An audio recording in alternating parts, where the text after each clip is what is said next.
অনেকদিন পরে নিজের জন্য কিছু একটা বানালাম। আগে তো এই কাজগুলো রেগুলারই করা হতো। কিন্তু এখন আর কেন যেন আগের মতো সেরকম ভাবে কোনো কাজই করা হয় না। আসলে দিন যত যায় মানুষের ব্যস্ততা তত বাড়ে। তো একেক দিকে ফোকাস করতে, করতে নিজের শখ বা পছন্দের দিকে ওইভাবে আর ধ্যান দেয়া যায় না। তো যাই হোক চলে এলাম ডেইলি লাইফের একটা ব্লগ নিয়ে। কি অবস্থা সবার, কেমন আছেন? গরমে তো একদম বিধ্বস্ত অবস্থা। মাঝখানে কয়দিন বৃষ্টি ছিল, এখন আবার প্রচন্ড রকমের গরম। তবে রোদের তেজ সেরকম একটা নাই, বাট কিরকম যেন ভ্যাপসা একটা গরম। আর নয়নতারা গাছে খুব সুন্দর ফুল হয়েছে, বাট নিচের দিকের পাতাগুলো একটু কেমন যেন হয়ে যাচ্ছে। যে আপুরা আমার ব্লগ দেখছেন এবং যাদের যাদের গাছ পছন্দ তার অবশ্যই কমেন্ট করে জানাবেন, আর সবার একটা করে পছন্দের ফুলের নাম আজকের ভিডিওতে জানাবেন। আমি কিন্তু অবশ্যই কমেন্টে আপনাদের ফুলের নামগুলো দেখবো, কার কোনটা পছন্দ, কার সাথে আমারটা মিলে যায় সেটাও দেখবো। তো যাই হোক, অনেকদিন পরেও যে বললাম একটু শখের কাজ বা পছন্দের কাজ বলতে পারেন, হাতের কাজ নিয়ে বসলাম।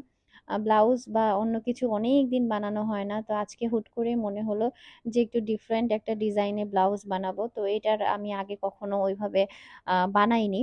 তো টিউটোরিয়াল একটু দেখে নিলাম ইউটিউব থেকে। আসলে ইউটিউব থেকে অনেক কিছুই কিন্তু শেখা যায়, জানা যায়। তো এক সময় আমিও এরকম অনেক টিউটোরিয়াল টাইপের ভিডিও করতাম, যেটা দেখে অনেক আপুরাই বলতো যে আপু আপনার হাতের কাজ দেখে এটা শিখেছি, বা অনেক রান্না বান্না, অনেক ঘর সাজানো বা অনেক ডেকোরেশন, এইসব অনেক আপুরাই শিখতো, জানতো। আবার আমিও অনেক কিছু কিন্তু ইউটিউব থেকে দেখে দেখে শিখতাম। তো যাই হোক, আজকেও কিন্তু ইউটিউব থেকে দেখেই এই ব্লাউজটা বানালাম।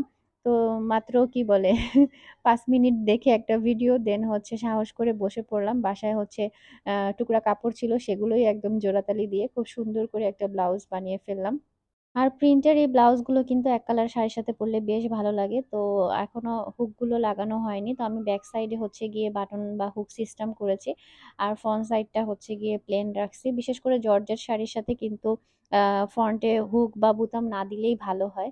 হাতের কাজ জানা থাকলে কিন্তু নিজের পছন্দ মতো অল্প খরচেই বাসায় বসেই জিনিস বানিয়ে ফেলা যায়। অনেক ইচ্ছা ছিল ফ্যাশন ডিজাইনারিং নিয়ে পড়বো, বাট সেটা পড়ার আর কখনো সৌভাগ্য হয়নি। তো জানি না, আশা এখনো ছাড়িনি, দেখা যাক কি হয়। আর এরপরে রান্না বান্নার এদিকে চলে আসলাম। আর আজকে হচ্ছে গিয়ে আলু দিয়ে কাচকি মাছের চচ্চড়ি করা হবে। তো একেবারে অল্প পরিমাণে কাচকি মাছ ছিল, এই জন্য একটু আলু দেওয়া হয়েছে বেশি করে। আর ছোট মাছের সাথে কিন্তু আলু দিলে ভালোই লাগে। তো আম্মু হচ্ছে সুন্দর করে সব মশলা দিয়ে মেখে তারপরে হচ্ছে গিয়ে বসিয়ে দিবে।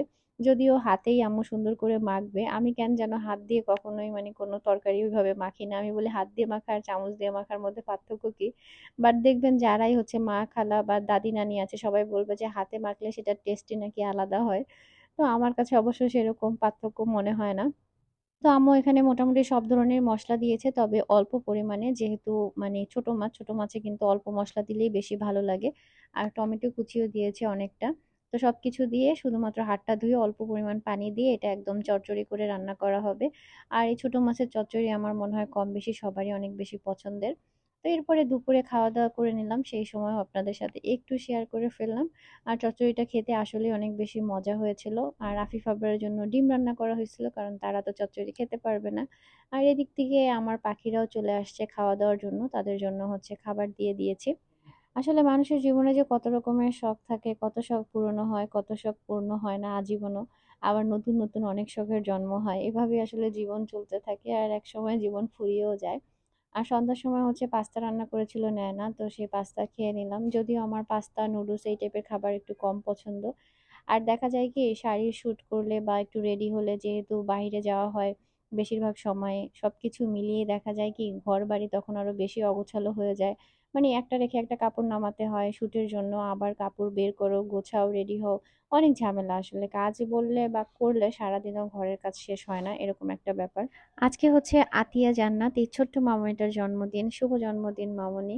ওর আম্মু উইশ করতে বলেছিল ভিডিওতে, তাই উইশ করে দিলাম। আপু রেগুলার আমার ভিডিও দেখে, আবার আমার বিজনেস পেজের ক্লায়েন্টও। তো যাই হোক, এদিকে হচ্ছে গিয়ে আমি রাতের বেলায় ঘরটা একটু গুছিয়ে নিতেছি। আর এই দুই ভাই কাপড় চোপড় পরে না, সারাক্ষণ খালি গায়ে ঘোরাঘুরি করে। পরিবেশ পরিবর্তন একটা মানুষ বা জিনিসের ক্ষেত্রে অনেক বেশি প্রভাব ফেলে, তার একটা জলজান্ত প্রমাণ হচ্ছে আমার এই গাছটা। দেখেন এই গাছটার আগের অবস্থা আর পরের অবস্থা। সিলেট থেকে এভাবে নিয়ে এসেছিলাম, কিন্তু ঢাকায় এসেই সেই যে তার মরণ দশা, আর কোনোভাবেই গাছটাকে বাঁচাতে পারলাম না। এই গাছটাকে এরকম বড় করতে আমার 3-4 বছরেরও বেশি সময় লেগেছে, এবং 3-4 বছরে এত সৌন্দর্য নিয়ে এই গাছটা আমার পাশে ছিল। কিন্তু দেখেন কেমন হয়ে গেল। যদিও আমার নিজের অবস্থাও এমন হয়ে গিয়েছিল, সেখান থেকে নতুনভাবে প্রাণ ফিরে পেতে বা স্বাভাবিক হতে অনেকটা সময় লেগেছে। আর এই গাছটা থেকেও আমি কিছু কাটিং রেখে দিয়েছি, যেগুলো থেকে আমি আস্তে, আস্তে বড় গাছ হয়তোবা সময়ের সাথে, সাথে মানে নতুন করে বড় চারা তৈরি করতে পারবো। আর এই তো বড় গাছটা আর থাকলো না, শেষ হয়ে গেল। যাই হোক, যেতে, যেতে হয়তো তার আন্ডা বাচ্চা কতগুলো রেখে গিয়েছে আরকি। আর দেখা যায় কাপড়-চোপড় ২-১ দিন ভাঁজ না করলে এত, এত কাপড় জমে যায়। আসলে বাহিরে বেশি যাওয়া আসা হলে আর হচ্ছে যদি এই যে ভিডিও বা শুট থাকে তখন কিন্তু অনেক কাপড়-চোপড় এলোমেলো হয়, বের হয়। তখন ঘরবাড়ি এমনিই অন্ধকার হয়ে থাকে। আর রেগুলার না ভাঁজ করলে আবার একসাথে অনেকগুলো জমে গেলে তখন আলসেমিও লাগে ভাঁজ করতে। আর কাপড় ভাঁজ করা এমনিও আমার একটা অপছন্দনীয় কাজ। কাপড় ধুতে আমার ভালো লাগে কিন্তু ভাঁজ করতে, তারপরে হচ্ছে রোদে দিতে একদমই আমার ভালো লাগে না। ভিডিও ভালো লাগলে লাইক করে দিবেন, শেয়ার করে দিবেন আর অবশ্যই কমেন্ট করে জানাবেন কেমন লাগলো। আর নতুন আরো ভিডিও দেখার জন্য ফেসবুক পেজটা ফলো করে দিবেন, চ্যানেলটা সাবস্ক্রাইব করে দিবেন। সবার কাছে এটা রিকোয়েস্ট থাকবে। ভালো থাকবেন সবাই। আল্লাহ হাফেজ। আসসালামু আলাইকুম।